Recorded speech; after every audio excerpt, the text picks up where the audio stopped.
Morning, everyone. Thanks for being here today. Before I begin, I just want to acknowledge we're on traditional Indigenous land, most recently the treaty lands of the Mississaugas of the Credit, and just how important I was reminded once again as we've completed our 7-day, 15-city tour of the province promoting a clean and caring economy, just how important it is to incorporate Indigenous knowledge in the decisions we make today at Queen's Park. It's so clear to me after traveling across southern Ontario over the past week that the people of Ontario are problem solvers, not problem deniers.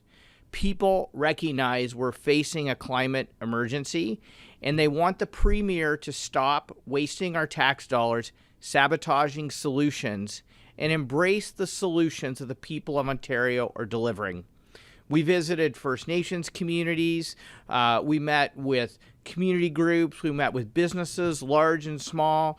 We visited post-secondary institutions, all delivering clean and caring economic solutions that will help us tackle the climate crisis, while at the same time creating jobs and prosperity in the $26 trillion clean economy, the fastest growing sector of the economy.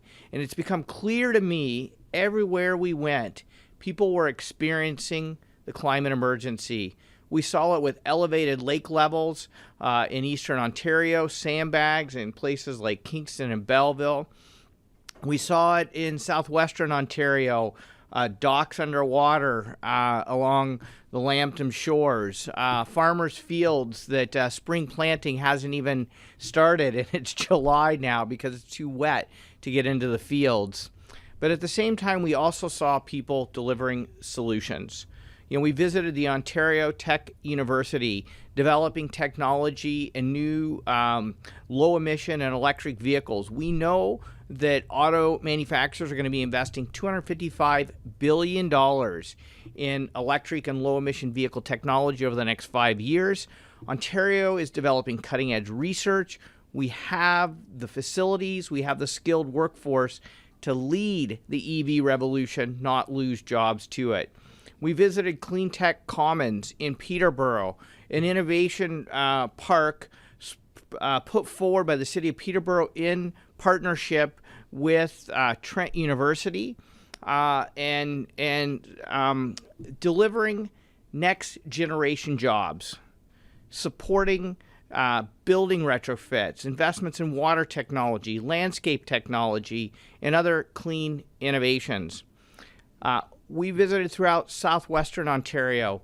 We met with petrochemical companies that are making the transition from petroleum-based inputs to plastics to plant-based, which is a win-win for the Ontario economy.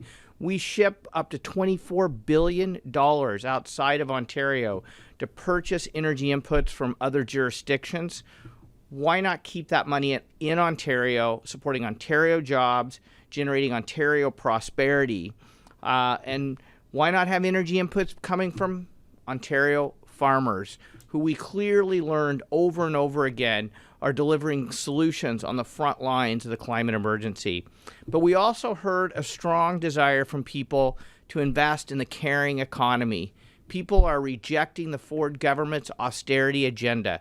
They want to embrace the jobs of tomorrow and invest that prosperity in education, healthcare, the arts, and social services, the kinds of things that make our communities such vibrant and wonderful places to live, the kinds of places that attract investment from international investors because they know that's where they can recruit workers who want to live in those communities.